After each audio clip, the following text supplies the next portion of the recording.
Sori says, 125 gets you straight to the head of the line. You don't have to be a part of the alliance. You don't have to be part of the group. Wait a minute. And the biggest thing is you don't have to wait. You hop, skip, and jump right in front of everybody. 125 gets you there. You do that 3 times and then get mashed down to the $75 rate for perpetuity. Yes! Also, there is a band review option. So if you've got a band and you're trying to get your band some exposure, hit me up at itsori@gmail.com and I'll show you the details about how to pull that off. You can also jump on Patreon and there is a option on the tiers to be able to get your band reviewed. Obviously, we can't lie to you, so we can't guarantee a positive review. Get what you get. It's just rubbish. Rubbish. Rubbish. That's British for garbage. My favorite is a community option. $1 at the gate gets you in at Patreon. You get to join an alliance. The alliance joins their points together, and that helps determine what songs that we do. The alliances hang out on Discord. Message me on Patreon to get the link. They do all kinds of other cool things. They do Minecraft, Dungeons and Dragons. Yeah. It's really a community within the community. Anybody can go in the village, facebook.com/Sori. There's 160,000+ people on the channel. What's cool about the Discord is that it offers a real opportunity for community connection, friendship, that type of thing. And it's on Discord, so if you're not a Facebook person, it's for you. You start off at $1. Right. Plus you get exclusives. Sori and I are working on a song. So the first 15 seconds of that was on Patreon. Also, at $15 tier and above, when we actually debut the video, they're going to be there live with us. There you are, dear listener. Buy our merch. Buy our merch indeed. A child shall lead them. To buy our merch. Yes, dear listener. Yes, dear listener. Yes, dear listener. How is our audio? We clicked the little setting on there. So does it sound better? Let us know if the audio is better. Been listening to a lot of foreigners or people from England. Anyway, let us know, you beautiful people. Type 22 if you hear me and Soraya basically evenly well. Basically evenly well. Can you stay? What we're doing for? Can you stay for the Middle America shoot I'm gonna do? Yeah, probably. What are we doing it on? Tucker. Oh. You don't want to talk about Tucker. Hey guys, type 22 if you can hear us. Shout out to the big homie Oren. Seems so nice when he was talking about the fishing. Who? The fishing, the fly fishing and stuff. Yeah. And we can actually hear you. We have been healed of our deafness. Hallelujah. Excellent. Wait, did you still want this thing connected oddly like that? Yeah, Leave it like that? For now. I'm just happy with, we're not chippy and the sound sounds good, so we're good to go. Okay, the man of the hour is here, Metlcat. Alrighty. Yes, Carlos. Bad Religion is on the docket. Mm-hmm. Ian Kirby on the docket. Tasco. Alright, up Tasco tonight. will be shooting in Middle America almost right after this, so you'll probably be interested in that. You might want to come through. Probably be interested in that episode. Okay, here we go. All right, so tonight's DJ, as you can see, is Metlcat. Metlcat, let's do it. Here's a little kitty in the corner. He says, time to start a new stream. This one is also going to have a theme. In early December, I ran and completed my first marathon. Good job, congratulations. My next stream will feature songs from my marathon playlist that help me get through. Okay. You talking about this stream or the stream after? This stream? I started with slow and mid-pace songs to help me from going too fast, too soon. My January song represent that part of the race. The band was Paradise Lost and the song The Devil Embraced. Alright, so the beginning, this is how he's... help him go. Okay, alright. Yeah, you don't want to go too fast at the beginning and gas yourself. So this song kept him even keel at the beginning of the marathon. Ready for that? All right, so the song is The Devil Embrace. Is that song number 1? Yeah. The Devil Embrace. Yeah, and I don't know. Here? Do it. Oh, okay. And also, I want to give a shout out to DJ Metlcat because we did a little thing with our Fuji formula where people purchased it and helped us get some of those reviews up, and Metlcat participated in that at a complete cost of his own. So we appreciate all your help with that and for the review that you posted. It's So. very helpful. You helped change the world. Yes, thank you. Get Fuji formula in the bellies of these American babies. Yes. All right, so up here we go. Paradise Lost, The Devil Embraced, and DJ Metlcat. Let's go. A song about Shaitan. Let's see. This one started out his marathon. All right, let's do it. Slow and steady.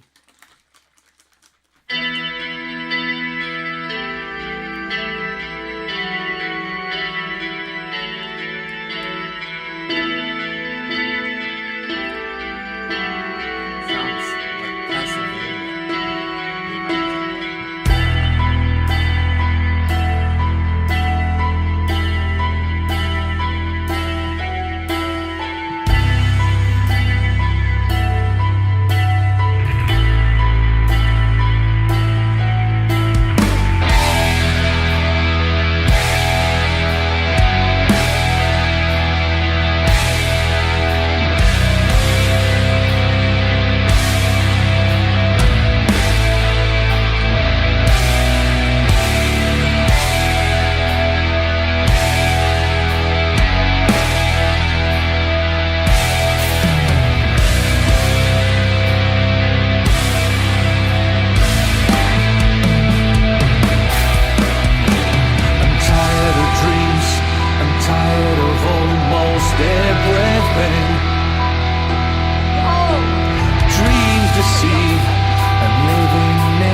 Shadow fall.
see. That was song numero uno.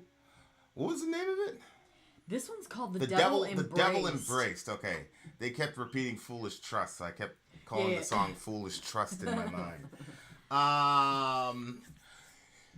There's another song this band did that ended up on my list. It was called like True Belief or something like that. Okay.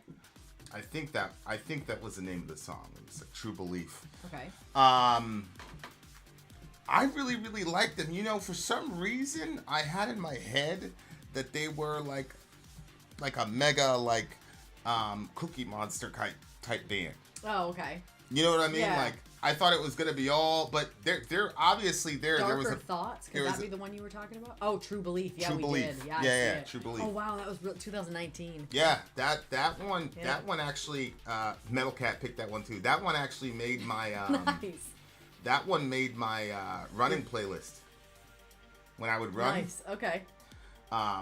Yeah. Well, I mean, that's funny because that's how this song landed on this playlist, was because this was the start of his marathon. Remember? Oh yeah, they are a So good band. maybe Metlcat has kind of this Holy idea of shit! them I didn't too, even. Yeah, they're a good band to run to because it's like if you need to keep I pace. can actually see that. I was like, I gotta pick up running again, and the weather's kind of getting better around here, so I'm like, every night when I go to bed, I'm like, tomorrow I'm gonna start running. It's because but I'm gonna probably do this song when I do. Well, the same thing happened in the True Belief song. Like the way they build up energy in the song kind of creeps up on you. It's not sudden.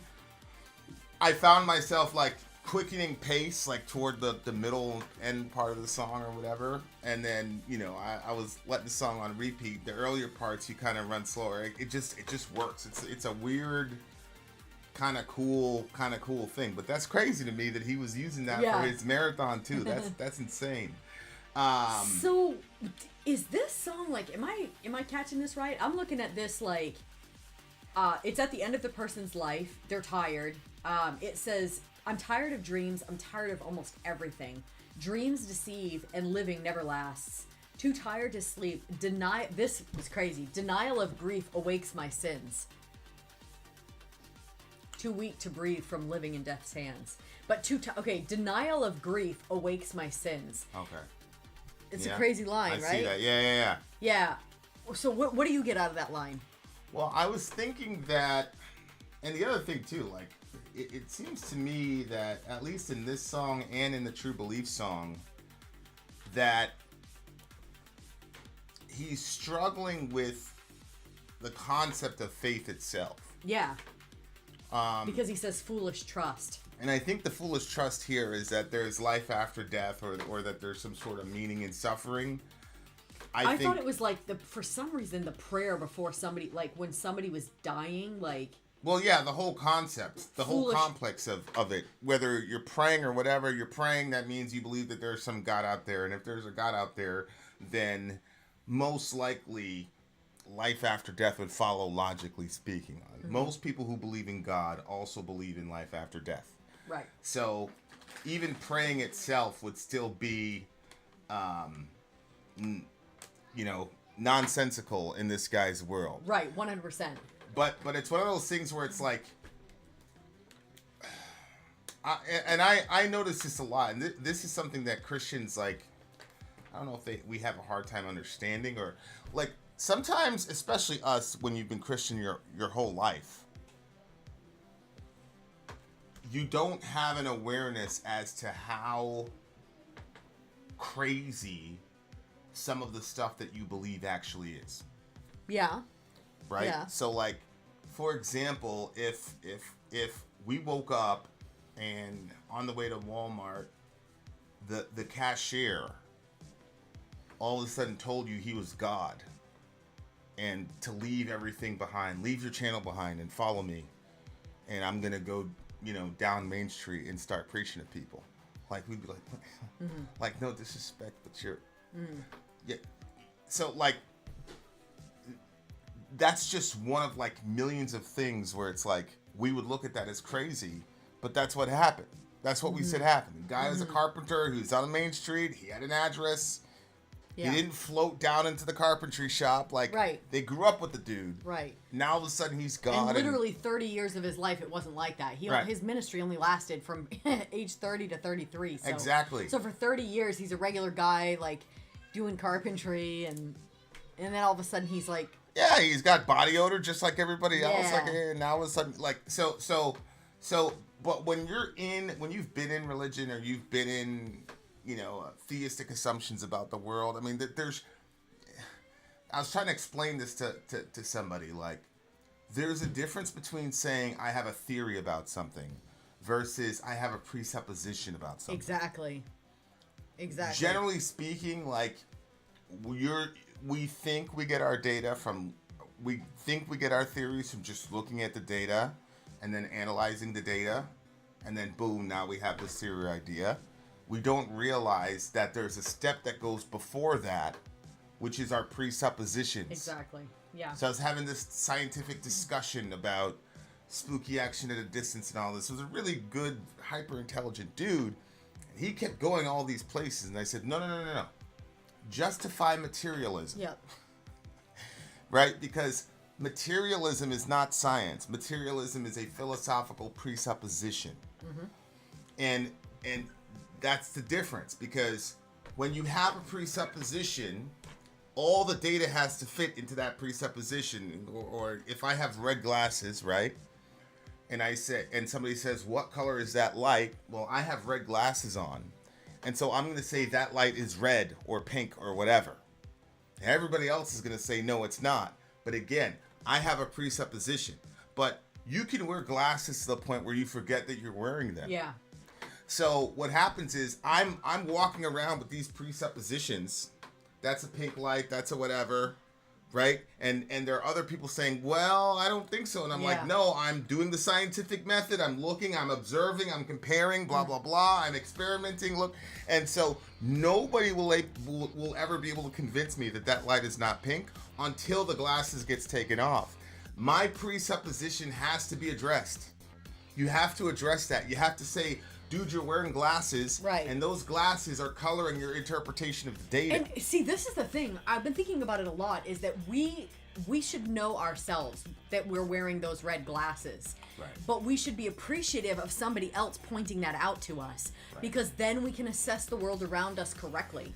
If somebody says, hey, yo, you're wearing red glasses, so when you look at that light, factor that in. Right. Then if you accept that and you say, that's true, I am wearing those glasses, then you're going to be able to say, okay, the red is going to color what I'm seeing. That means it's probably actually a white light. Right. So if you want to see the world as it is, we have to be able to. That's why it's necessary that we have other people around us, because other people are going to see angles differently than we are, and people's upbringings and religious beliefs and systems within their family systems, like all those things are going to color how we're going to see things. So we need other people's point of view to be able to say, are we seeing the world from some kind of weird privilege or from some odd angle that's giving us an incorrect view of what's happening? Yeah, and everybody has them. You just have to know where. So you have to ask, where are they? If you don't know you have presuppositions, you're in a bad spot. That's the issue, is that I could tell that the presupposition was so entrenched. Yeah. That it literally took 2 days to finally get to, I have to justify materialism. Yeah. At which point the conversation pretty much ended. At that point. I bet. So, yeah. and it's fine. Yeah, I understand. My point, but it's the same thing that happens with Christians, right? Like when you read about, evolution, things like that, they have a presupposition, like, I'm supposed to interpret Genesis chapter 1 in the most literal fashion possible. That's what you were told. That was your presupposition. And so evolution cannot be true because there's no way to reconcile that. So everybody has them is my point. But when you apply that to real world issues, you get situations like this. So my point is, in my opinion, my thesis here is that the foolish trust is the belief in life after death. Yeah. Or the belief that there's some sort meaning. of happily ever after or meaning in suffering. Yeah, because he says foolish trust and irreverent pain. foolish trust, the devil embraced. I think he flips the script here, and he's actually saying that the belief in some sort of religion or God or afterlife is actually you embracing the devil that you're always trying to avoid. Right. No, I agree with, and obviously he's using irony because to say that religion is the devil is ironic. Right, exactly. But I think it's one of those things where like you are telling this cruel lie to millions of people. You're instilling all this false hope into millions of people, and in that sense, it's devilish to him. Yeah. Like it's the idea that you could see your friends again, or that there was some reason behind why you suffered what you suffered. In his mind, that's just an elaborate lie, and that it's immoral to tell people that. And I think another thing to point out, which I've been just noticing everywhere, is, okay, so this guy is in that situation, but he starts out the song with saying, I'm tired of dreams, I'm tired of almost everything, and too tired to sleep, too weak to breathe. Like, there's a real exhaustion point that this person has hit. And I'll say it again, Jesus said, come to me all you who are heavy laden, and I'm going to give you rest. So if you're tired and you're heavy and everything feels weighted, like Jesus is like that, then this is the spot for you. So I just find it absolutely, like, I think it's cool when something so practical as Jesus saying, look, if you're tired, come to me because I have the answer to that exhaustion. And then you see people that are like trying to avoid the idea of God clearly in this song, doesn't realize it, but he's like, okay, you've said that this is not your thing, like the religion thing is not your thing, but then on the other hand, you're saying you're exhausted. So you're rejecting the one that said, hey, let me carry that baggage for you, and then you're saying that you're tired and that religion is crazy. But, you know, it's just interesting. I've been noticing a lot of people saying that a lot lately. How exhausted they are and how tired they are. And what do you have for Command F real quick where it says meaning? I'm trying to give. Forgiving is meaning for myself. To see is believe, just remnants of my past. I'm trying to give. Forgiving is meaning for myself. I think what he's saying, I'm trying to give. Forgiving is meaning for myself. I think what he's trying to say is that he's having a hard time with if religion is not true, and if I don't derive my meaning from religion, and if I can't find a way to reconcile myself to myself with religion, I'm going to come up with my own world philosophy in order to accomplish that. Forgiving is meaning for myself. So I'm trying to establish meaning for myself, which to me has always been curious. Like, I got a lot of secular friends that are like, yeah, there's no ultimate meaning in life, but we can, you know, you can create one and then live according to that. It's like, well, sure, that's fine, but essentially what you're saying is that life is meaningless, but let's carry on a fiction that it's meaningful. Yeah. And that's somehow supposed to like help us deal with that. But yeah. But again, these are questions that I think they're not very good answers for from a secular perspective, which is, why are we so obsessed with creating meaning? Why are we so obsessed with creating purpose if we came about by randomness? Yeah. See, this is a metaphysical drive. This is not an evolutionary drive. Like, apes and lions do not have existential crises. Like, I'm a lion, right. I chase down gazelles, I mate, I die. They don't have those issues. So it's like, you human beings are insanely obsessed. They will kill themselves in order to solidify meaning in their lives. I mean, that's what every suicide bomber does or whatever. So it's like, if we came from a completely random, depersonalized accident, why are human beings from the beginning to the end so obsessed with meaning? And why is it that we use that as an insult? We say somebody's insignificant. Okay, break down those words. In is a negation. And then what's in the middle of significant? S-I-G-N. Like a sign? Right. So what is a sign? A sign is not an end in itself. A sign points to something else. Yeah. A sign has meaning that gives you direction. So what it's saying is, you're not a sign of anything. Yeah, right. When you say somebody's insignificant, you're saying you're not a sign of anything. Wow. Well, why is it important to be a sign of something? Yeah. Well, it's important from our worldview. Yep. Because from our worldview, we're an image of God. We're a sign of God. Right. Right? So if I say that's the reason the term insignificant is such a deep insult. It's because at some level, whether in our own subconscious or the collective consciousness, we know that we are a sign of something. Mm-hmm. And so sometimes the ultimate way to insult somebody is to say they're insignificant. Like you don't represent anything. Right? And so I've never really gotten a good answer to that when you're talking about purpose and meaning. I've got people saying, well, we create our own meaning. But like the impulse itself for meaning itself is a concern of no other being on the planet and in our known universe other than human beings. Mm-hmm. Okay? And so I don't think there's been a very well-developed secular answer to that question. The farthest I've ever seen is them say, well, you know, we make it up and we can believe in this fiction. We hold on to the fiction and it works. Right? But they never explain why we have that impulse in the first place. So it's just very, very, very, it's very interesting. Words have meaning and we are so much more than words. That's true. That's true. That could really send me in another place, but that's going to be another 4 hours, so I'm not going to do that. Well, what did you think of the song? I loved it. I thought it was great lyrically. I thought, again, I was surprised at what he did vocally. Yeah, but I remember the True Belief song is like that too. They've got a really cool mixture. Somebody said like some goth, like some like some goth vibes. A little bit of an 80s goth feel. I don't like.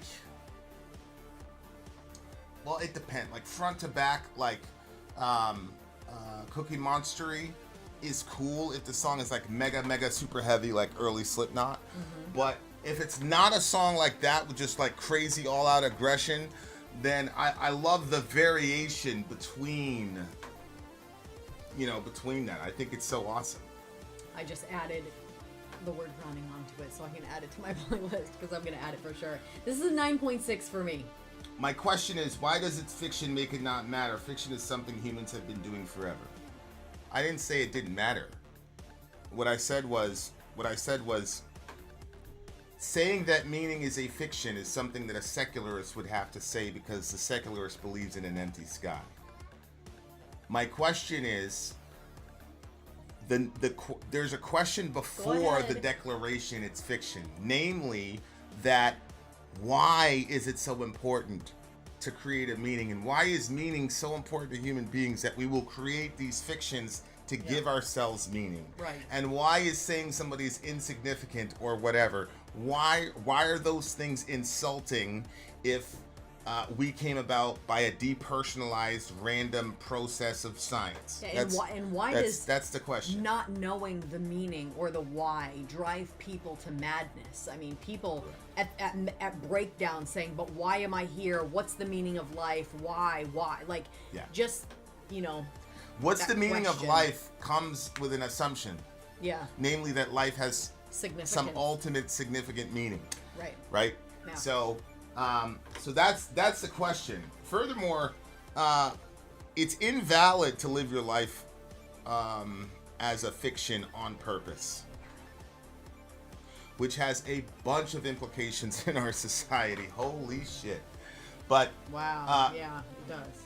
Generally speaking, the reason I think it's bad to base your life on fiction on purpose is because if you have the correspondence view of truth, which is that truth is that which corresponds to reality. So if that is true, and I believe that it is, then basing your life on something that's contrary to reality is never going to be good. It's going to have bad ramifications. So that's how to answer that question. It's not, and notice, it's not, I didn't say, it's terrible to live your life in a fiction. What I said is living a life in fiction on purpose. That's the issue. So you got millions of people walking around assigning meaning to X, Y, and Z thing But in the back of their mind, they know that that thing is actually completely meaningless. Like, that's going to affect how you interface with other human beings, because now what you've done is, since you're the one that created that idea and that fiction, well, in your world, you can do whatever you want in your world. If I'm writing a story and there's a character I don't like, I can unwrite that guy because it's my story, it's my world, it's my fiction. So that's something that needs to be thought through. Like, every major serial killer or every world ruler who's killed people by the millions was operating within their own fiction. Exactly. Yeah. And when you operate with your own fiction, you have the right to kill, make alive. You have the right to do anything you want in your little story. So that's another reason why basing the ultimate issues on fictional presuppositions is dangerous. So yeah, what did you think? What do you got? I gave it a 9.6. And it's going on my running list. 9.6 as well. Well, look at that. We'll be right back at you with some bad religion. 275. 275. I guess Everybody not. wants meaning and purpose. That's the question. Why? That's the issue. A gazelle, a lion, an elephant, none of those people want meaning or purpose. Why? We're just evolved animals just like them. Why do we want meaning and purpose? Why do we even have a concept of meaning and purpose if we just came about as a cosmic fluke? That's the question I'm asking that I've never had answered. Right. Okay. And if it was just like some of us, like some random people here and there in history that were like, what's the meaning of life? But everybody else is like, we don't care. It's the most majority repeated of us, question in the world, yeah. The majority of us, except for, probably some significantly troubled folks, because the most of us, even when we're troubled, still want to know the meaning of life. So it seems it's pretty universal. Well, yeah. Is the question. Yeah, and the question is, why is it so universal? Right. Why do we want it? That's Right. the question. Yeah, 275. We know that. We know that we have a higher level of consciousness and the capability to ask these questions. We know that. The question is, why? Right. Why would we ask such a question? If we came about clearly just out of random depersonalized processes, let's forget about the hard problem of consciousness. Let's forget about how consciousness can spring from unconscious matter. Let's just go with the current fiction that people are holding to. Why would we want purpose and meaning? And how did we even come up with the concept of purpose and meaning in a meaningless, depersonalized universe? Right. Those are the questions that, if people truly believed that the sky was empty and there was no God, and they truly believed that all of this order and things like that came about just random processes, then on what basis is there this deep yearning desire for meaning? So much so that many times it ends with people dying prematurely. Like, people die prematurely in the millions for this stuff, for meaning. So that's the question that needs to be asked. Okay. What's up, Cullen? All right, 9.6 for me. What did you give it? I got a 9.6. Oh yeah, you did the same thing. All right, you guys, Bad Religion is up next. We'll be right back. We shall return. Good song, good opening song. I'm Ben. I'm Sori. If you would like to get your song reviewed, dear listener, there's the filthy capitalist option, as Sori says. 125 gets you straight to the head of the line. You don't have to be a part of the alliance. You don't have to be part of the group. Wait a minute. And the biggest thing is you don't have to wait. You hop, skip, and jump right in front of everybody. 125 gets you there. You do that 3 times, and you get mashed down to the $75 rate for perpetuity. Yes! Also, there is a band review option.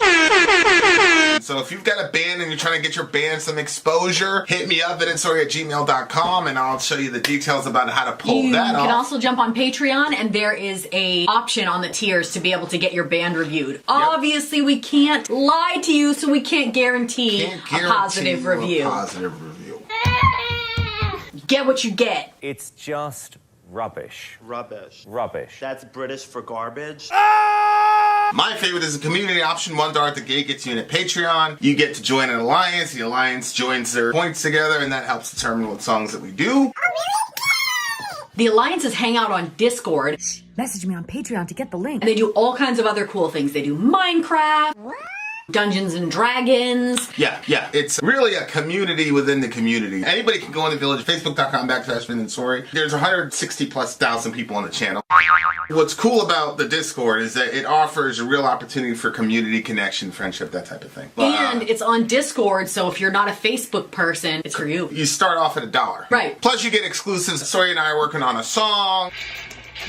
So the first 15 seconds of that was on Patreon. Also, at $15 tier and above, when we actually debut the video, they're going to be there live with us. There you are, dear listener. Buy our merch.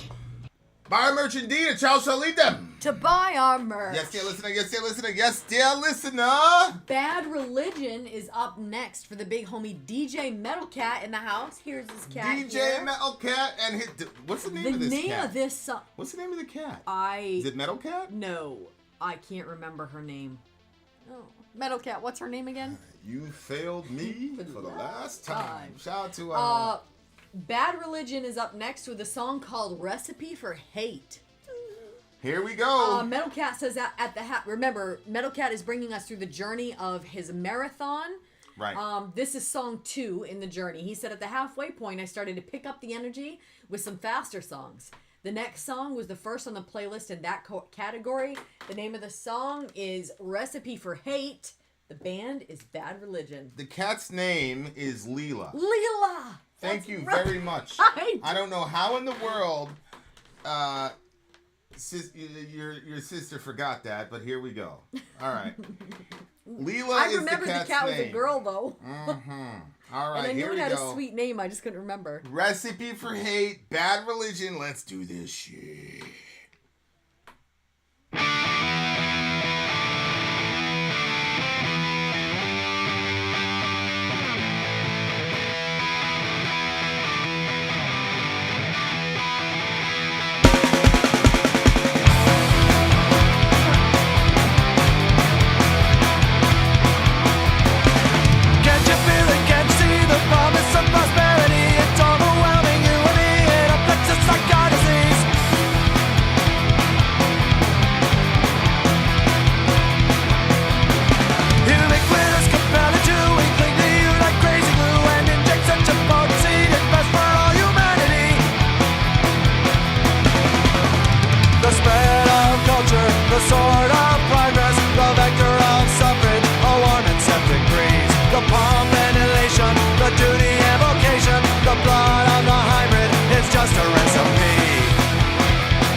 Recipe for Hate, Bad Religion. That's what was going. That song seemed like it resonated a lot with you. Well, I mean, first of all, it was. I liked the pickup and the pace. You know, I was picturing the marathon, so I'm like, okay, I know what part of the marathon. I also did a marathon one time as well. You did? Yeah, it was for the homie that was dying of cancer. Who, Jim? No. The was it one of those walks or an actual running 26 miles? You ran 26 miles? I didn't run to 26 miles. I'm sure it was like a 5K or something. Was it around like the Bates track? No, we started at the church and we had to do this big distance, loop? Whatever, down a big. Did you come in first? Of course I didn't come in first. Really? I was not trained. When I first met you, you were like a big runner. No, I was not. This was before I did any running. Oh, okay. I was not a runner at all at that point. I just did it because they were trying to raise money for the homie. But I'll tell you, I came in dizzy when I rolled up in there. Anyway. Who was it for? Was it for your uncle? No, it was for Mike. Oh, okay. Yeah. Rest in peace to the homie. Yeah. Rest in peace to the homie. But yeah, this was crazy because so I'm gonna just skip to verse 2. Reliving our ancestry, the frightful lack of harmony, our forefathers who led the way, their victims are still here today. It's time to erase the story of our bogus fate. Our history, as it's portrayed, is just a recipe for hate. Okay, so what I got out of that verse was like, it reminded me of when I went to Christian school up until the 5th grade, and then I started being homeschooled after that.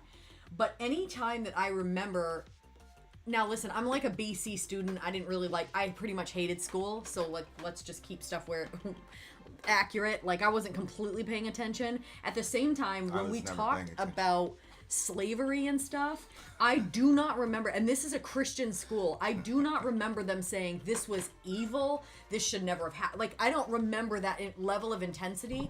It almost seemed like they were talking about history like, well, these are the things that happened. Like, it wasn't like this was so bad. Like, I remember feeling like, holy shit, when they were talking about slavery and some of the stuff that happened, and then when you fast forward and the Ku Klux Klan was still happening later on and stuff, and that was crazy to me. But like, I don't remember it being taught as like we should never ever get back to this, and that there was some sort of superiority that one group of people had over the other, and then the humanization of that group of people. And so they don't talk about that. But then they say phrases like, if we don't know our history, we're doomed to repeat it. But if you look at history softly and you don't focus on what actually happened, like it said, like the victims are still here today.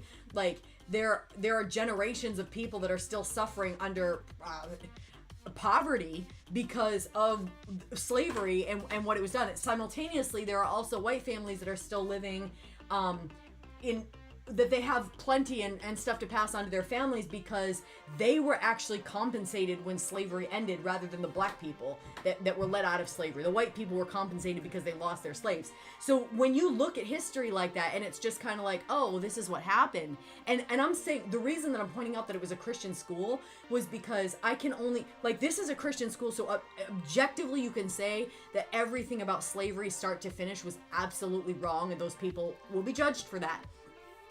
And from a Christian standpoint, there's no other way to look at it. It's completely wrong. And even in that environment, they did not, like, it wasn't like this was so wrong. Like, I never left feeling like that as a whole we felt that it was wrong. That's what was happening in Florida, was that they didn't want to teach.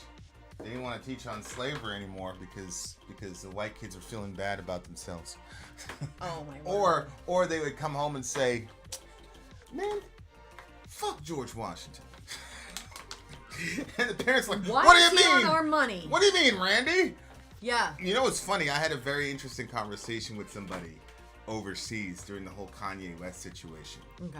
And the guy asked me, he goes, you know, because everybody, you know, saw my position on Conway. And the guy asked me, he said, "Okay, Vin," and this is my friend, he's Jewish, who's my friend. He said, "Okay, Vin, who's the worst slave owner you possibly could think of?"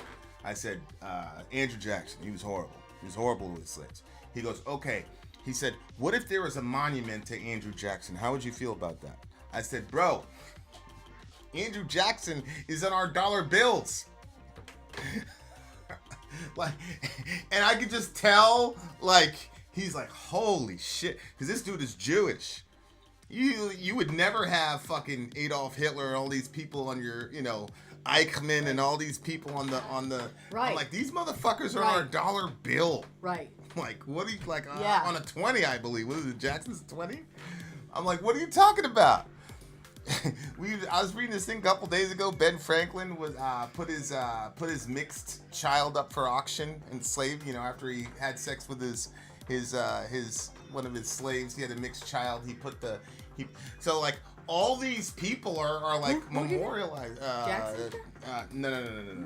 Ben Franklin did that. Unbelievable. It's like all these people are memorialized. I was like, what are you talking about? Like, but. Jeez. I just think, for me, like, when you look at human beings and how human beings have treated each other, whether you look at, I remember being young, being in high school and I would never have considered myself homophobic. I really don't like the term homophobic because, to be honest with y'all, I've never been afraid of a gay person. I mean, to be honest with you, gay people are like literally the last people in the room I'll be afraid of. Mm-hmm. But, and I think it's important to make that distinction because I was just biased against gay people. I wouldn't say I disliked them because they all started gravitating toward us when we started, the metal revolution in the Bronx. Yeah. But I was not, it was one of those things where it's like, look, man, this dude can hang out with us. Don't do any of that gay shit around us, though. We had this kid, Jordan, and he like desperately wanted to be down with our crew because we weren't gangsters. We were just kids listening to metal, and we were outsiders. And it was one of those things where it's like, we can't reject this kid. But I was just like, don't do any of that gay shit around me, though. You know what I'm saying? And like, at the time, he was really grateful. And at the time, like, all my friends were like, man, you a real good dude, blah, blah, blah. Be like, of course, now I'm like, I wouldn't have said that. You see what I'm saying? I would have just said, yeah, hell yeah, you're down. And, we ain't gonna let nobody touch you, blah, blah, blah. But, like, at the time, I was just like, man. So, like, there's lots of ways that this, like, that this gets played out. You see what I'm saying? Yeah. That's why it says, now it's time to erase the story of our bogus fate. And there's lots of ways to erase history. See what I'm saying? Like, and this is a crazy thing that was happening where people were saying we need to take down these Confederate memorials that were not built during the Confederate time. It was built during the Civil Rights era for obvious reasons. And the same people saying, no, that's history. We can't touch history are the same people that are saying we can't teach white kids about slavery because they're going to dislike George Washington. Right. And so, like, but if you're entrenched in that mindset, you don't see the contradiction at all. Right. And so, like, if you... But everybody has those blind spots, Mine obviously were LGBT people.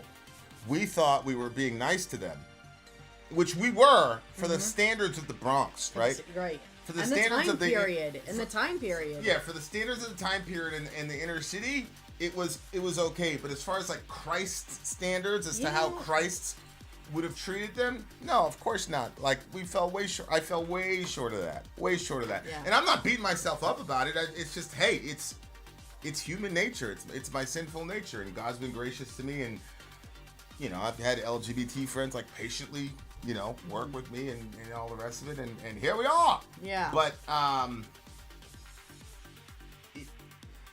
that's one of the reasons why homeschooling was so important to us, because you cannot, we talked about this in the previous song, you cannot teach anything without an overarching worldview on top of it, especially history. Yep. I mean, we know this, like, if you watch Fox, it's gonna be the same story, okay? Same situation happened. Fox is gonna tell it one way, CNN is gonna tell it another way. We know that, okay? So the news is just history in real time. Exactly. So if you know that the people on TV are propagandists, why would we assume that the people in the classroom are not? See what I'm saying? Like, those people have a worldview too, and those people have ideology that they also want to push on to kids and all the rest of it. That's obvious. Right, and that's the thing. Like, the books that the teachers are teaching from, that's the curriculum. But what the teacher says outside of the curriculum, which they obviously will, is going to frame stuff in a certain way. You can say the same story and spin 2 different narratives on that same story. 19 different narratives. Yeah, exactly. I mean, you don't know what your kids are getting. You don't know. One of the things that's so fascinating to me, though, to Metlcat's point, is how easy it is to get people to hate each other. Metlcat was saying, like, this song kind of put him in the mindset of, like, what you were hearing in the media after 9/11. And, man, there was so much, like, real raw hate that the media was putting out for obvious reasons, right? They were tooling up for a war, a major offensive in Afghanistan and Iraq. And to be honest with you, we had Just Google Project for a New American Century. Long before 9/11 happened, they had an entire, hey, we want to do X, Y, and Z thing. But you have to marshal those emotions of hate and fear in order to justify something like what we did to Iraq and Afghanistan. Mm-hmm. And you know, when it talks about the victims are still here today, yeah. Like, obviously he was probably talking about the past as far as like, you know, the indigenous peoples or whatever, because they're still here, yeah. but you know, as an American, we have to contend with the fact that our victims in our generation are still here today, namely the people that we drone bombed into smithereens and the people that are surviving and left to pick up the pieces of the destruction that we've brought to people. That's why they were talking about like the spread of culture, the sword of progress. Yeah. Like we have and warm and it's breeze. obvious with Americans. It's obvious that Americans have no self-awareness when you hear them talk about Putin and Russia. Yeah, 100. It's so clear. It's like, okay, you don't understand. Right. It's like, I remember at the height of this thing, I was asking, don't know our history, I was asking people who has more bodies. Right. Okay, in the last 20 years, who's got more bodies, the U.S. or Russia? Like, and so you could tell Americans have no self-awareness about like. Oh, he can't just. It was funny because Bush did that. He said, you know, we had an illegal invasion into Iraq, and he goes, "I'm sorry, Ukraine," because he knows. Are you serious? Yes, he knows that he went into Iraq in the back of his head illegally for much less than what Putin did. Insane.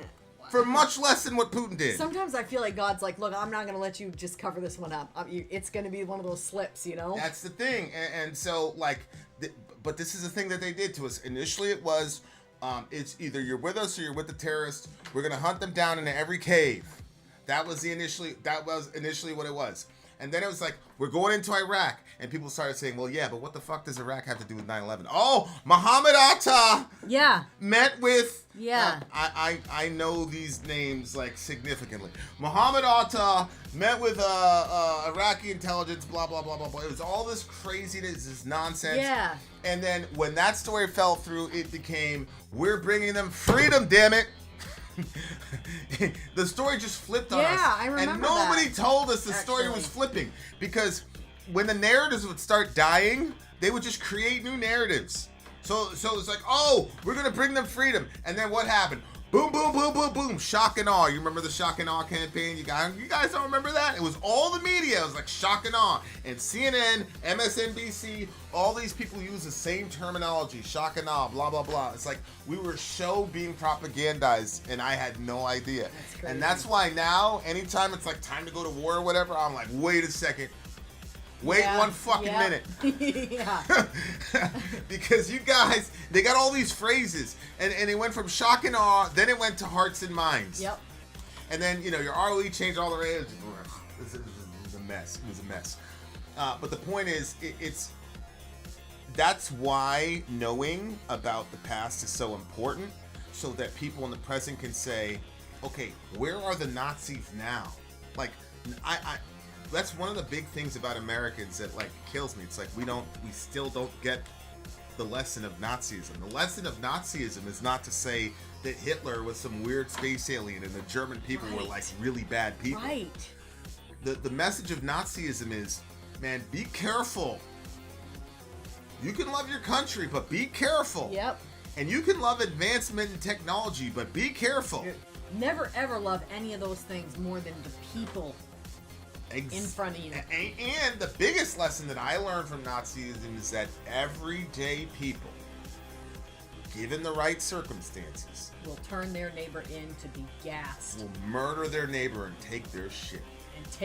I'm talking about everyday people. Yeah. Not really, really bad people with furrowed eyebrows all the time. I'm talking about nice, good, middle-aged, fucking go to the PTA. Under the right set of circumstances, they would absolutely fuck you up. depending on government propaganda and all the rest of it. And then, you know what that really means? That means that I have the capability of turning on my neighbor in the right circumstances. And if I don't understand that truth about myself, then I am more likely to get sucked into propaganda. 100%, yeah. It was one of the things that's mind-blowing to me about people. You got people that really truly believe they're immune to propaganda. It's crazy. It's like... It's unbelievable. It's like, what do you mean? It's like nobody's thinking of a connection like, this guy Putin, we've been hearing about him for 4 years, how horrible it is. The whole thing was about Trump, right? Trump, Putin, blah, blah, blah, blah, blah, blah, blah, blah. So for 4 years, we heard over and over again about the evils of Putin. Rachel Maddow talking about how he's gonna freeze us out of Fargo. People are gonna freeze to death. All types of crazy, stupid shit.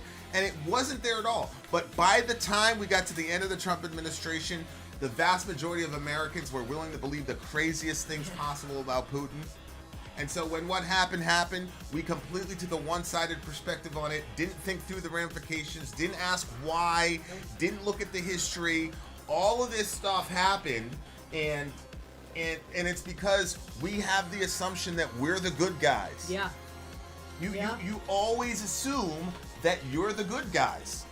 And so, like, songs like this kind of help you out. But the issue is, songs like this kind of look back to the past. And it's like, you know, the victims are still here, right? It's like, we have to realize that it's continuously happening. It's happening right now, and it'll happen in 20 to 30 years. It's human nature. And until we start learning the lessons of history, we're going to keep repeating the same problem. Yeah, and the thing is, like, because we're so inclined to do that, like, we're inclined to stomp on people, to put people beneath us. Like, anytime people get in positions of power, like, remember that whole experiment that they did where they took, you know, X amount of prisoners, and they made half of them, you know, in charge, and half of them stayed as inmates, and before long, the ones that used to be inmates were acting like dicks. It's like, what's happening here? Like, anytime people get in positions of power, like, they're inclined to take over and to be harsh with other people and to treat people badly. So we have to say, okay, who in our society is possibly the victims, and do they have a voice to be able to speak up for themselves? And, you know, there's a lot of victims in our society that have no voice because their voice is silenced before they can even speak. And then you have other victims, you know, who are, you know, that's the real question, is who are the victims in our society, and what is the, you know, what voice are they? And, you know, it can be really deceptive who the real victims are. Yeah. But a lot of times the victim doesn't have a voice. Yeah. So it's very, very true. People start getting... But media, and I don't just mean TV, I'm talking about books and things like that. I mean,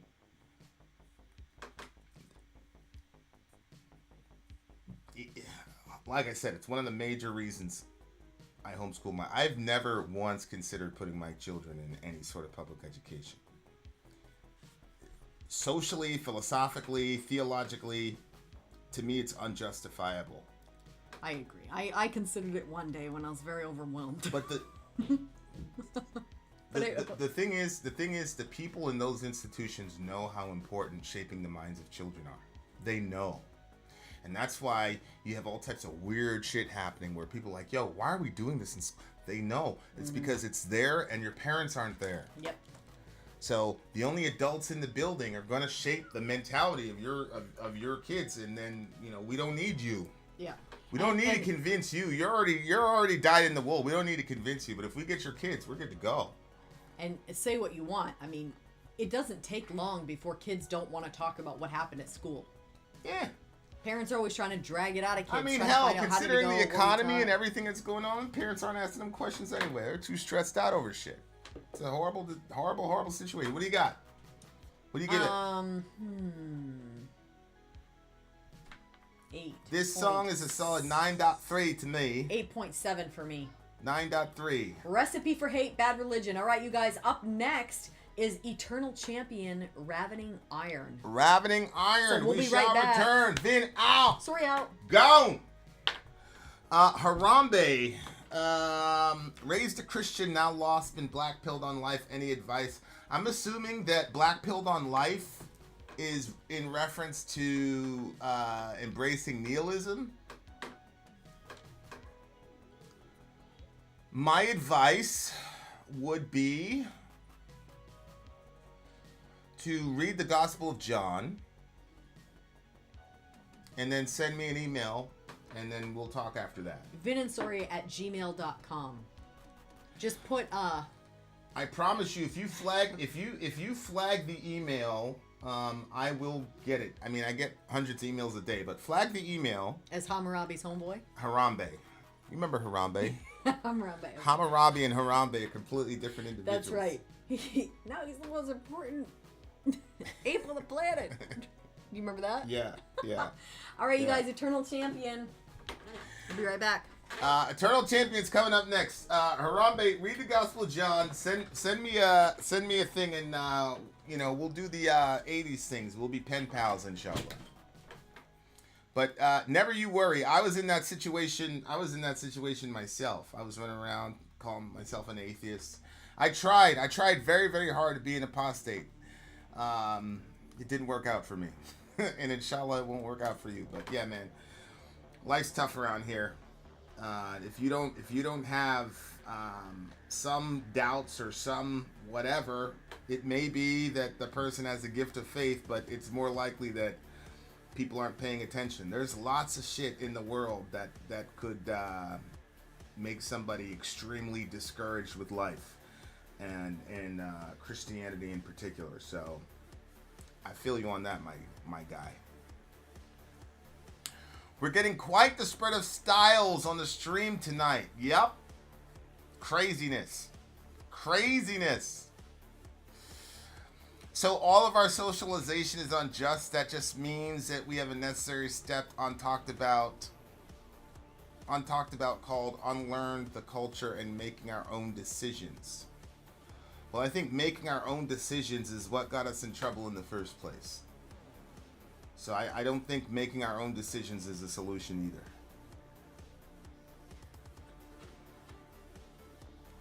I will stick mine out for Harambe. Yeah, I remember when Harambe got killed. That was a very interesting situation. It's a very interesting case study in what the value of certain lives are in America. That's for sure. Sori is on her way back. Vin, can you believe my older brothers and I and my parents took the same journey here to America that my ancestors did? That's crazy. That's crazy. All right, guys. We usually do commercials, but all right. I guess we're not gonna do that this time. Well, I had a little ask me anything, like a 2-second ask me anything. You needed your friends. Eternal Champion Ravening Iron is up next. The big homie DJ Metlcat in the house. He said, "Here is my March song." Yes. Remember, Ian. he's yes, working. The answer is yes. The theme of this DJ stream is Metlcat did a marathon, and this is his process as he worked through the marathon to make it to the end without giving up. So the third song that he had on his playlist, or as part of his playlist, is his March song. And he said, "I wanted to keep the energy up in the second half of the marathon. Feel like I was going off to fight a dragon, so I went with some US power metal. Unfortunately, this did not work, and I started to fade." I went too fast at the start, and by the end of this album, I was fighting to hang on. He had 13 miles left. He was only at the half. Oh you were only at the halfway point, bro. Oh my gosh, that's a lot of miles. I have made that mistake. Not in a marathon though. Good for you. I have made that mistake. How many miles was this marathon? A marathon is 26 miles. So he said he was at the halfway point. Okay, I did whatever, like a 5K. I think it's 26.2 miles actually. I thought marathons could just vary. Like, I didn't know marathon meant a certain amount. No, a marathon is a specific. That's why I said, like, you did a marathon all 26 miles? No, I didn't do a marathon. That is an incredible feat. I did a mini-a-thon. That is an incredible All right, incredible so feat. the name of the band is Eternal Champion, and the name of the song is Ravening Iron. Let's go. All right, here we go. Ravening Iron. Oh. Hopefully this is going to be about jihad, jihad, jihad. Let's go. Eternal Champion, let's do it.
well, so he was running to that trying to keep pace.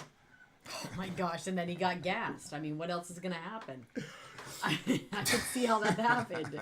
How the hell did that happen? I've done that before where I went too fast at the beginning based off the music I was listening to. Yeah, I mean, how possible is it to not do that when you're doing so much? I don't. It would take too much mental energy for me to keep my pace if a song like this was playing while I was running. Mm-hmm. But it's true. Like I didn't put my fast heavy shit until the last third of the thing. So I had it all out. The first part of the was hard. You know that big hill with the train track? Yeah. I put on my fast heavy shit there, and then by the time I would hit that corner, I knew how fast I was going, depending on if the song was over, I was going slow. Mm-hmm. If there was still time left, that I was beating time because I was going past. And it would tell you like the mile marker, like you're whatever. Yeah, when you start gauging your running by where you are in the song, it is fun. Yeah, I would. Yeah, that's why when I'm going faster than I used to be. That's why when I blasted that like 5-minute mile, I only got through like a song and a half. Gosh. You know what I'm saying? Yeah. So I didn't know where I was at in the run because I was only a song and a half in. But then the thing told me like, yeah, you're done. It's like, oh, bang, 5 minutes, which. Trust me, I've known people. I honestly was not sure if you had died. I've known a guy that did like he did a 5.5 pace for 4 miles. Like, it's just crazy. Insane. That's crazy. So yeah, I definitely see how it screwed him up this time. Yeah. You were right. It's a war song. Oh yeah, of course. Jihad. Yeah. You know, it's I'm always fascinated by. You don't hear a lot about war in rap. Like, you will hear about. It's really interesting too because rappers like have engaged in actual warfare, but it's it's street warfare. So that's why they were like, oh, is King Von a serial killer? I'm like, I don't know, man, because like I've known people that have like they got like a 13, 14 count, you know. Whatever. Does that make them serial killers? I mean, I wonder, like, I guess for me, I don't know. He was kind of, but I think that it's generated by fear. Like, to me, serial killers are not generated by fear, but rather by pleasure of killing someone. Like, Vaughn is in a certain environment where it's like kill or be killed, sort of. Well, yeah, a serial killer kills for enjoyment, but I've met a lot of people who, in my mind, I'm like, this guy enjoys this. Not in a war. Because I don't think that a serial killer is in a war environment. It was war, but yeah, but for me, I mean? Like the Dahmer, he's not in a war environment. It's just something that he started doing. Like, yeah, a big part of me feels like a lot of. Yeah, I understand what you're saying, but there are people that are able to camouflage those pathologies. Yeah. By putting themselves in situations where violence and killing is almost inevitable. Yeah. So. Yeah. Again, it's the why you pick the job. And the other thing too that you have to think about when you talk about people, quote, taking pleasure in killing. Psychologically, I mean, this is a known phenomenon. Psychologically, it is so difficult to deal with the ramifications of taking another life that sometimes people, they swing to the other side and they start enjoying it so that they can do it. So that they can do it when they're called upon, because if you hesitate, not only could you die, but you'd have to give your friend's mom his dog tags if you so it's that whole question was really strange to me, because to your point, so Vaughn was this rapper in Chicago and he had killed like 7 people, the majority of which were vengeance for his friends, and he would post about it on Twitter. It was unbelievable. Yeah, I mean, like, there's certain people that get protected on Twitter. And then there's certain people that are like, man, fuck those people. Let them kill each other. It's like that. They would literally, he'd kill somebody and then he'd put it on Twitter like, yeah. And he's like, ah. So I don't know. Like, it's very hard to reconcile. Do you want me to hook that back up? Yeah. It's very hard to reconcile, like, these societal rules we have. Like, it's always bad to kill. Like, you're told it's always bad to kill. Then all of a sudden, it's not bad to kill. They sick you on those people, kill those people, and then when you get home, it's bad to kill again. Yeah, that's like it's very, very hard for people to. Yeah, thank you, Harambe. I'll be looking for that email as soon as I see it. I you know. Yeah. It's it's weird because then you have songs like this that glorify warfare, make it look beautiful and glorious. You know, and then part of me feels like dawn we strike, rend mail and flesh. Yeah, how much of this is like our collective consciousness understanding that war is inevitable, and so when you have this specter hanging over you that could break out at any time, that war is inevitable, then almost as a defense mechanism, you're going to make it look glorious. Yeah. Because if that makes you complete sense. or your sons are going to have to go to war, at least you want it to be a glorious idea instead of the horror that it is. A lot of people are like, yo, it's like, what? It's interesting because in rap you see the same thing where they're like, yo, you guys are glorifying street violence. And like, to some degree, I do think it's a glorification of street violence. But it also helped us deal with the horror of it because it kind of made it into something like, yeah, we turned something ugly and terrifying into something glorious and courageous. Yeah. And I would listen to those songs and it would, prepare me for war. Right. We had a rumble that was going to happen. We're going to meet somebody. Yeah.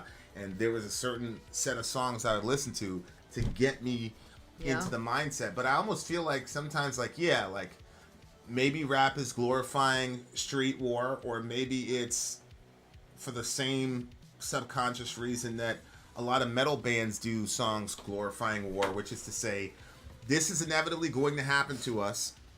And so instead of looking at it and living in fear all the time, let's look at it as something glorious so we can move on with our lives. And when we need to go to war, we go to war. Like, because Yeah, like a survival. Yeah, because at some level we know that it's going to happen at some point. So, I don't know, but it's very, very fascinating. That's kind of... Like, human beings are a lot like that with death. Like, we all know death is inevitable, but we live the majority of our lives not even considering it or thinking about it. Right. And it's also interesting the way that religion plays in this song, because it says, the smoke reveals the gathered gods, uncanny shapes above the ashes. The smoke reveals the gathered gods, their favor won by slavish pawns. So I in the ancient world, it wasn't your flag versus the other guy's flag, because the nation state literally wasn't an idea in the ancient world. It was your God versus their God, and that's why when the Israelites lost, and the bad guys went and destroyed the temple, that the Israelites are like, man, God's never gonna let his temple get destroyed. No, He's never gonna let these people. I can totally see. They thought they had Yahweh over a barrel, and He's like, oh yeah. What people think that they, like, if you had God over a barrel, then you're God. It doesn't work that way. Yeah. But it does, like, put you in that. I imagine in the ancient world that would have put you in a state of crisis, right? Like, yo, our God got defeated, and that's why you have it in Isaiah where it's like, why did this happen to you? Blah blah blah. Is the arm of the Lord too short? Blah blah blah. It's like, no, it's just you guys suck as people, and I told you this would happen to you. Yep. Right. But yeah. Right. Really, really interesting stuff. I hope. One of these days, people are gonna hear songs about war and go, "What's that?" And that's gonna be a good day. Maybe Delaney. Yeah. Delaney's daughter will knock on the door and say, "Mom, what's war?" That'll be a good day, huh? Shout out to Delaney. Make it happen, Delaney. No pressure. To get your theology straight and all that, and then boom. I would give this one. What would you give this one? I give this a solid 8.5. Solid 8.5. I'm gonna give this one an 8.9. This is also Eternal championing. Oh, champion. What? This is also why the Hittites, Assyrians, and Elamites would steal the statue of Marduk from Babylon to make it seem as if Marduk had left the Babylonians. Seduct. Correct. Your God got defeated and you're a slave now. It's as if they weren't omnipotent. Right. So it creates all these crises of faith if you lose in combat, whereas not so much anymore. The theology of around war now, especially in the Western world, is more about justification for doing that shit to people. It's not about how did we lose, because that's not where we're at. Okay, we have one more song to do. Sabaton keeps saying war sucks, but whatever. Yeah, I agree. I don't think Sabaton is glorifying war, and I agree with Delaney. We should not glorify war.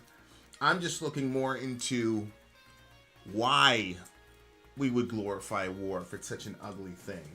Like, what's the, if you look at the video, if you muted that video and you just saw the scenes, like they're lining guys up, executing them, all types of horror, you'd be like, oh, this is terrible. But then you put that soundtrack to it, and it's like, hey, and so it's like, why are we trying to do that? Yeah. And it's kind of like,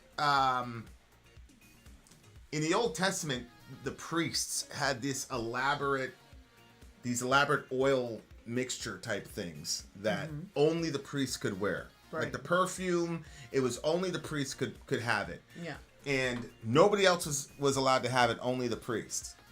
And, I was listening to Douglas Wilson one time, and he said, listen, the Old Testament was basically worshiping a slaughterhouse, right? Right. And so you're slaughtering all these animals all the time, and you're surrounded by blood and carcasses and all the rest of it. And so you need that potpourri to kind of freshen the air to deal with what you're doing. And so what I'm saying is the glorification of war is essentially the potpourri in a horrible situation, because it's inevitable in the minds of a lot of human beings. It's pretty crazy. And I agree. And then, of course, what people say is, well, we're not glorifying the act of war. We're glorifying human courage and sacrifice and all those things. And you can find those things in every war. I was going to say, And you can find virtuous Nazis. I mean, we talked about it, like the pilots. There's an American pilot and a German pilot. And the American pilot had been shot to hell, and it was basically running on fumes. And then they see this German fighter come right behind him, and they knew it was over for them. They had no weapons left, and they were done.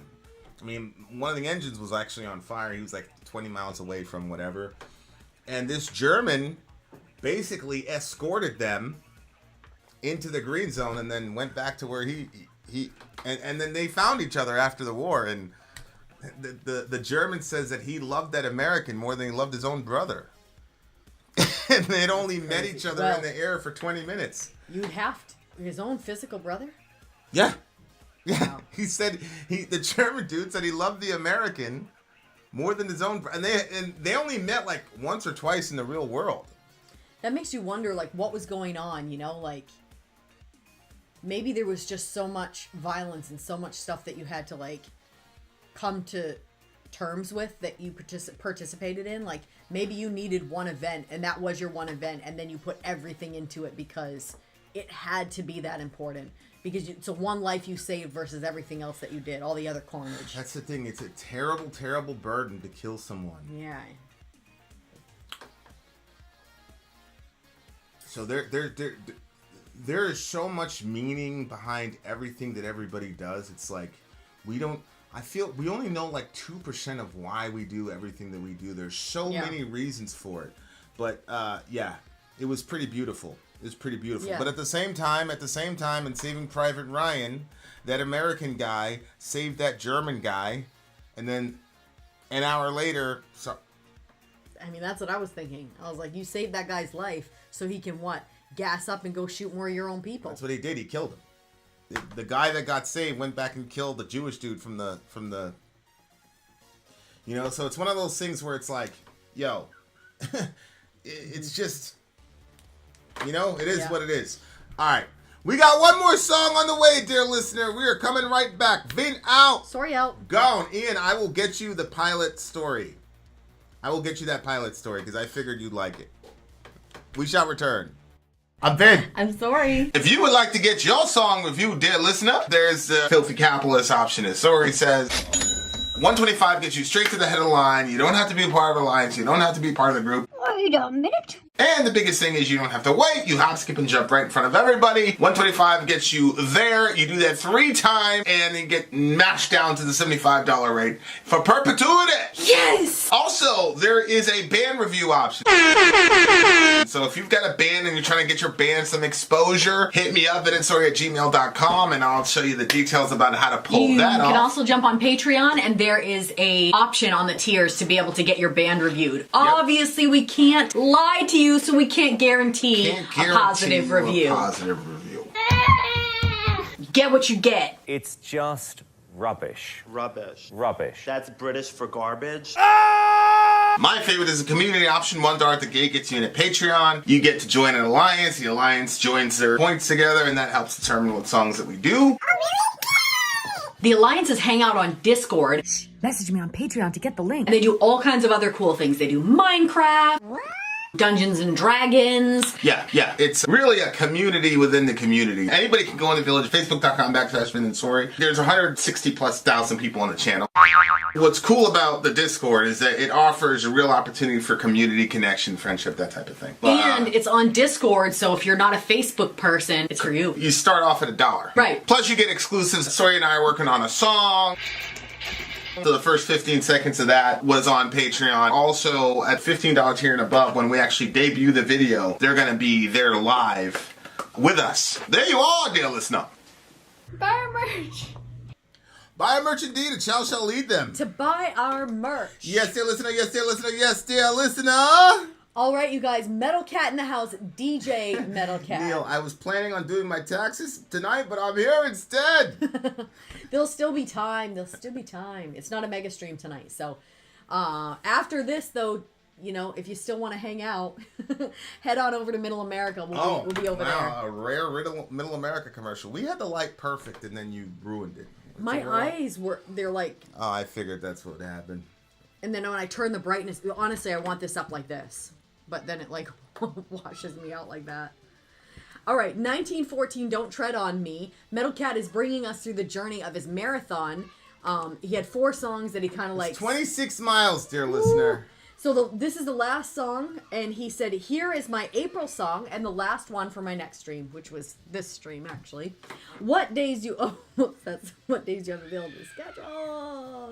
Okay. By the time this album started, I was just fighting to get to the end. I knew I wouldn't hit the finish time I wanted, but I knew I had enough left in the tank to just get to the finish line. Band 1914 song Don't Tread on Me. This is what brought the big homie into the finish line because he was running out of energy. I'm Vin. I'm Sori. If you would like to get your song reviewed, dear listener, there's the filthy capitalist option. As Sori says, 125 gets you straight to the head of the line. You don't have to be a part of the alliance. You don't have to be part of the group. Wait a minute. And the biggest thing is you don't have to wait. You hop, skip, and jump right in front of everybody. 125 gets you there. You do that 3 times, and you get mashed down to the $75 rate for perpetuity. Yes! Also, there is a band review option. So if you've got a band and you're trying to get your band some exposure, hit me up at sori@gmail.com, and I'll show you the details about how to pull that off. You can also jump on Patreon, and there is a option on the tiers to be able to get your band reviewed. Obviously, we can't lie to you, so we can't guarantee a positive review. Get what you get. It's just rubbish. Rubbish. Rubbish. That's British for garbage. My favorite is the community option. $1 at the gate gets you in at Patreon. You get to join an alliance. The alliance joins their points together, and that helps determine what songs that we do. The alliances hang out on Discord. Message me on Patreon to get the link. And they do all kinds of other cool things. They do Minecraft, Dungeons and Dragons. Yeah. It's really a community within the community. Anybody can go in the village, facebook.com/Sori. There's 160,000+ people on the channel. What's cool about the Discord is that it offers a real opportunity for community connection, friendship, that type of thing. And it's on Discord, so if you're not a Facebook person, it's for you. You start off at $1. Right. Plus you get exclusives. Sori and I are working on a song. You don't want to hear that nonsense. All right, we fixed it. Don't tread on me. Read the Harlem Hellfighters. Read the thing again. All right, so Metlcat was on his last tail end of his marathon, and this was the song that he went with. He said, "By this time the album started, I was just fighting to get to the end. I knew I wouldn't hit the finishing time I wanted, but I knew I had enough left in the tank to get to the finish line." So the song was "Don't Tread on Me" by the band 1914, and this is what got the homie to the finish line. That must have been a good feeling, though, Metlcat. That must have been a really good feeling, man, to cross that line at mile 26. Yeah, Didn't hit the number you wanted, but that must have been crazy. That must have been crazy. All right, shout out to the big homie Metlcat. We gotta. I feel like we should do a marathon at some point. We'll see. Yeah, I agree. We did a half marathon when that summer. You remember that? We did 13 miles in that bitch. Yep. Fitbit was like, "Whoa, you guys are." Oh my gosh, I would do that again. That was. I was working through all my traumas. You helped me. You were such a good friend. Still are. But it's Here we go. Don't tread on me. Let's do it. Let's go. 3,000 miles from home, an American army is fighting for you. Everything you hold worthwhile is at stake. Only the hardest blows can win against the enemy we are fighting. Invoking the spirit of our forefathers, the Army asks your unflinching support to the end that the high ideals for which America stands may endure upon the earth.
This is a very interesting story. We did a 1914 song before. Yeah. And he was specifically talking about a soldier that died.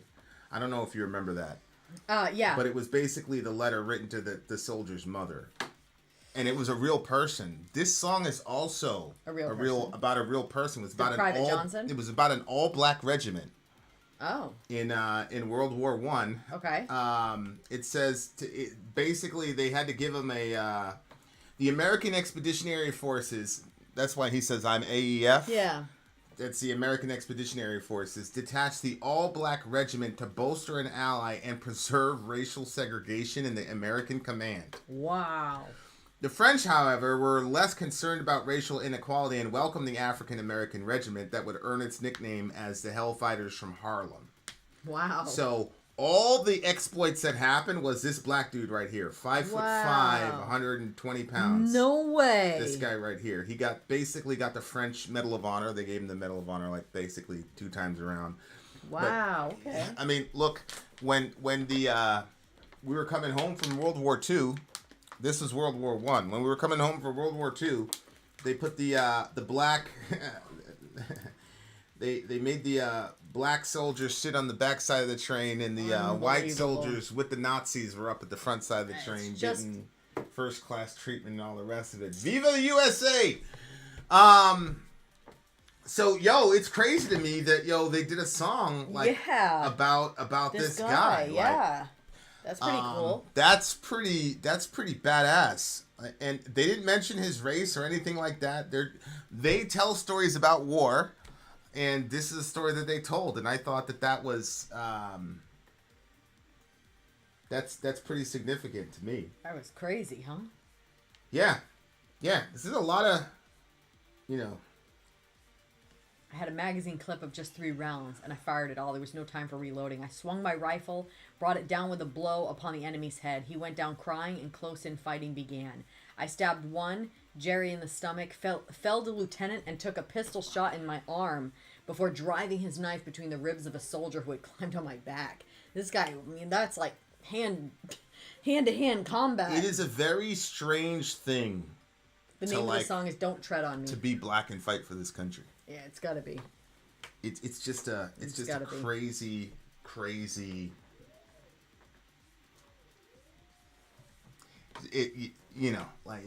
just crazy.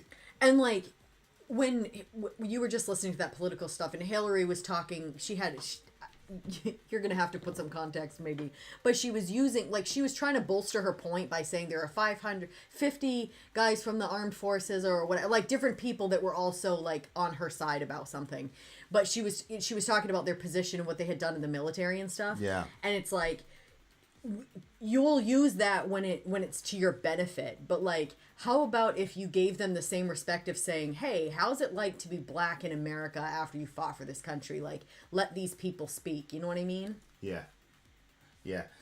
Ascender's like, if you've been to war, because Ascender's been black in America. He knows what it's about. It's just, this guy, he and I are friends, but Ascender's like, he's completely uncurious about anybody else's experience other than his. Just no curiosity. Anything he disagrees with is BS propaganda, even if it's coming from the people who have experienced it. Yeah, it's a tough thing to know that you got folks that did exploits like this for this country and really the world. But then when they came back home, they were not treated any differently, Ascender. I don't know what fucking planet you're from. I had this conversation on Twitter with somebody. I said, when did racism leave America? Yeah. And it's got like 40,000 views and fucking retweets and shit. People, it went crazy for, for obvious reasons. But it is absolutely an issue. You're fighting for a country that literally segregated you in the military. So they created a black regiment specifically to segregate you from the white soldiers. Unbelievable. And you're still fighting for the country that does that to you. Then you come home and it's like, in Roman times, if you sold out and you went and fought for the Romans or whatever, it was like, okay, well, you're a Roman now. You're right. We went and did that. It was like, okay, back to the shit is insane. Yeah. Shit is crazy to me. But it's one of those things where it's like, okay, you have to figure out what your mentality is and what you're fighting for. And you say to yourself, okay, America is a principle. America is an idea. It's a principle. And so the idea is worth saving. And so from that perspective, you can defend being black in this country and then fighting for it. In the sense that we have a good shot of hitting that ideal at some point, inshallah. And so there's lots of ways that lots of other people figure out ways to reconcile that difficulty. But here's Ascender Prime. You have no idea about what you're talking about. I have no idea of a black experience in America, but Ascender Prime does. Oh, Sorry, my but God. You have to fit into a certain category of folks, because there's a certain category of folks that's always trying to tell other people about how their own experiences are. What is happening? No, it's I mean, you've seen the conversations with him. It's all good. But yeah, man, like I remember like the first time was like Farrakhan was like, "What? Wow, look at that album cover." Farrakhan's like, "What? You're sending your babies to the military to fight for these devils?" Yeah. And that was the first time I was like, Yeah, wait a minute. Yeah. Like I would discourage my kids with everything in my being. For sure. I would discourage them like mad. Yeah. But it's interesting, from Harlem to France, from ghetto to trench, honestly, not much difference. Wow. He's saying there's not much difference between living in the ghetto and living in a war zone in France. Yeah. Yeah, man, that must have been a crazy experience. All those people jump on you. He had a box of grenades, got rid of them. You know, stabbing people. Like, that's 191 days under fire. Well, I mean, they're in the trenches. So, I mean, that's an all-day thing with the trenches. I mean, yeah, it's terrible, but like I don't understand why you just said that. Well, because it's not like they're in like actual like boom, I can see that guy. It's kind of like a type situation. I mean, so 191 days, you could die? What is that going to do to somebody? You're living in the trenches for 191 days? Well, that's why he said it's not very much different from Harlem, because it's like that. Yeah. Because we heard, I don't want to say I heard gunshots every day or every night or whatever, but I remember like there were gunshots outside the window, and like homegirl was like, like get down, what are you doing? Yeah, but it's Valentine. She's like, it's Valentine Avenue. What do you think is gonna happen? People are gonna shoot. It is what it is. So but it's very insightful that this guy knew that. Yeah. War zones care about the color of your... What do you mean it's insightful? War zones care about the color of your skin. No, no, Ascender. I did not say that war zones care about the color of your skin. See, this is what happens because you have an idea and you don't listen very well. I said when the brothers got back, they were treated like shit. That's what I said. So they fought for a country that treated them as second-class citizens. And we know... that was World War I. Even in World War II, we had German POWs sitting with the white soldiers and the black soldiers were segregated. Okay? You want to act like this shit never happened? Right. But I'm not going to do that. Anybody that's in the war, anybody that's in the trenches with you, when other people are trying to kill you, you're gonna love that guy because you want to live. What I'm talking about is the experience of black people when they got home from war, when they risked their lives for this country, which you and a whole bunch of other people want to erase from the record. Or you want us to pretend like the shit didn't happen. Right. I'm not going to do that. And Alex Law, you said even more reason to not want to live around blacks. It's comparable to a war zone. What you're not thinking about is why did those areas get to be the way that they were? You can't erase the war on drugs that was actively done to the black community. You can't erase the putting that stuff in there to get people arrested or planting stuff on people and the way that those communities are underfunded, the schools are underfunded, they're given old books. Like, there's a society, there's a culture that's been created, and it's a direct result of white people's interaction in there. When they had Black Wall Street, and then the white people went in there and blew the whole thing up, literally wrecked the entire thing so that would get stopped. Like, it's that kind of stuff that makes that community struggling to such a degree that it is a war zone. So you can't come up here and say that about there and be like, we don't want to live around the blacks, when it's your community, my community, that put them in that situation. That cannot be erased from history. But this is what we're talking about. When you do not know your history, then you say ignorant shit like that. So, yeah, man, like, it's funny because he says, I just fought for my life, a rabbit would have done that. And he literally said that. What? He literally said that, like, at the end, where it says, there wasn't anything so fine about it, I just fought for my life, a rabbit would have done that. Wow. Because he was getting all these, accolades or whatever. And it is a strange thing when you're like, yeah, but I just wanted to live, which it's true. Like, the instinct to live is pretty major. This is how we come together. We call out each other's BS. No, I'm not coming together with you on this, Doug, because you're trying to deny actual history. Was it true or false that you and your friends were up there with the Nazis while black people were in the back? Is it true or false that black people were still getting lynched when they got off the fucking bus after they fought in World War I and II and Vietnam? See, we cannot move forward until that shit is acknowledged. That's the problem. That's the issue. It's like people like this guy, they want us to go, oh, that didn't happen, we all love each other. Nah, bro, that's not how it works. That's not how it works. The shit has to be acknowledged so we don't repeat it again. Mm-hmm. But as long as you want to pretend that the shit didn't happen, then we're not gonna get anywhere. Mm-hmm. And that's not biblical. Read your Bible. Read your Bible. The shit you're talking about is not biblical. No. You don't shove shit under the rug and then say, let's move forward. That's not how it works. The shit has to be acknowledged. But again, this is a mentality of why you have people saying we shouldn't teach history to children anymore. Because you have a segment of people who are afraid of children learning this and then making different decisions. And so they're worried about where are we going to be in society if our kids understand this shit and they understand that this entire edifice is built upon bullshit, lies, blood, racism, and murder. It's okay. I think they'll be okay. I think we'll find ways to figure out how to live together without one group being superior. But there's people who are terrified of, I was just listening to it a couple days ago, like, what's going to happen if China's the number one country and it's no longer a big thing to be an American? People are terrified about that, of people who are used to being at the top of the hill. When they see that that's about to topple, they get very frightened.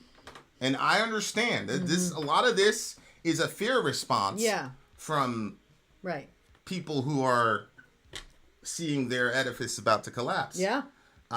So that's the reason why I don't get really angry at people. I mean, the guy's my friend, but I don't get angry at him because a lot of this is just fear. And honestly, if you would get yourself grounded in the scripture, actual scripture, instead of reading all this conspiracy shit, you'd be a lot less fearful, which is what I'm trying to get you to do. Yeah. Doug, read your Bible, man, and you won't be so scared of everything. Good night. All right. This is a really, really good song. Really, really, really good song. I really, really appreciate this band for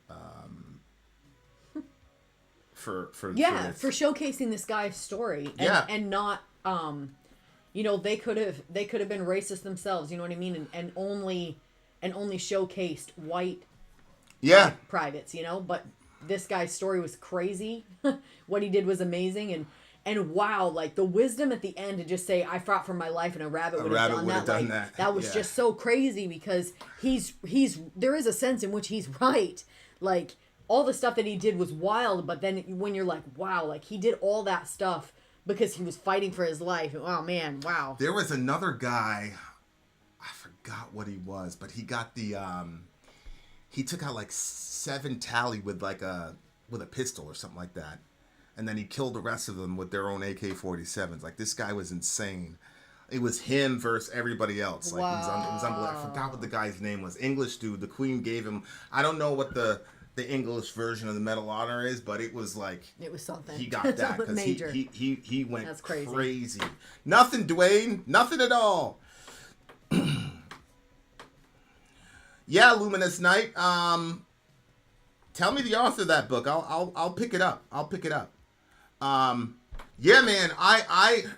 That was a dope song. That was a dope situation. War is unfortunate, man. It's terrible. It's absolutely terrible. And I think a lot of these guys struggle with, like, being rewarded for committing the ultimate taboo, or being celebrated for committing the ultimate taboo. You know what I'm saying? I think that's the difference between people who get thrown into situations like war and do it because they morally believe that it's the right thing to do, versus people who go to war just because they want to embrace violence. Like, you know, that guy reacted by saying, yeah, I killed all them. No, he was just like, this is what happened. I was scared for my life.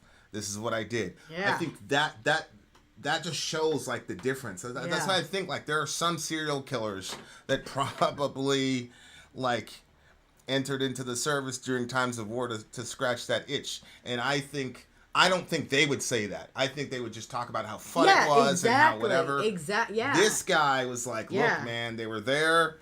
I just want to, you know, I just wanted to, you know. So it's like, wow. That's why I said I feel like what separates them is one is being driven by fear, while the other one is driven by the pleasure of what they're doing. Yeah. Like, no. Yeah. Yeah. That's true. That's very, very true. What did you give it? 9.2. This was okay. not. Oh, go ahead. 9.6 for me. Okay, I could totally see why you used this song at the end, because it still had to, like, move you forward sound, but it wasn't, like, so crazy that you couldn't keep up with it. You know what I mean? Like, if you were running at this pace. Like, I could see how this is like... You're talking about for his marathon. Yeah, for his marathon, the DJ Metlcat ran an actual marathon, like, no bullshit. And, like, he completed it. Didn't complete it in the time that he wanted, but he completed it. I mean, good night. And what? Time is relative, right? Yeah, time is relative. That's what it really comes down to, was whether or not you were going to finish that shit. But you did. You did. So that's good. Yes. So that's good. Shout out to Metlcat. All right, you guys. The stream has been fun. Just to kind of throw this out there for you guys, there's a tier on Patreon where you can buy one song, and obviously 4 songs is what gets you to a DJ stream. So some people will they'll just stay on that tier and wait 4 months on that tier, so it'll kind of build up, so you don't have to do it all at once. Some people are like, that's too much for me to do all at once. That's a way for you to kind of like, it's like a layaway almost, you know, if anybody remembers what that is. So if you're interested in doing that, that's available to you. Do they still do that? Is layaway still a thing? I don't know, but you can, I think so. I think Amazon has a version of it. I thought I saw that. Okay. But anyway, so if you're interested in doing something like that, like, you keep in contact with me, we have a conversation as the months progress and we build the list together and stuff. So if that's what you're interested in doing, jump on Patreon on that tier and then start up a conversation with me about it, and we will, you know, we'll work your way through that to get you a DJ stream. So thanks for coming through. Big shout out to Metlcat. Shout out to Metlcat for doing He's that. He's been a dedicated DJ to this channel for quite some time. So shout out to him. Thank you again for participating in our Fuji business. That was greatly appreciated. Your picks today were really dynamic. Opened up some serious conversation. Thank you for that. Thank you for that, sir. And don't feel lonely, you guys. If you guys are like, this ended too soon, we're going to be over on Middle America. And, you know, we're saying we're going right over, which means we're probably going to be over there in about 45 minutes. No, we're not. I'm going to be there in about 5 minutes. Okay, 5 minutes. 5 minutes. We'll see you guys over there. We shall return. Fuji Bear is doing great. We shall return. Then out. Sori out. Gone.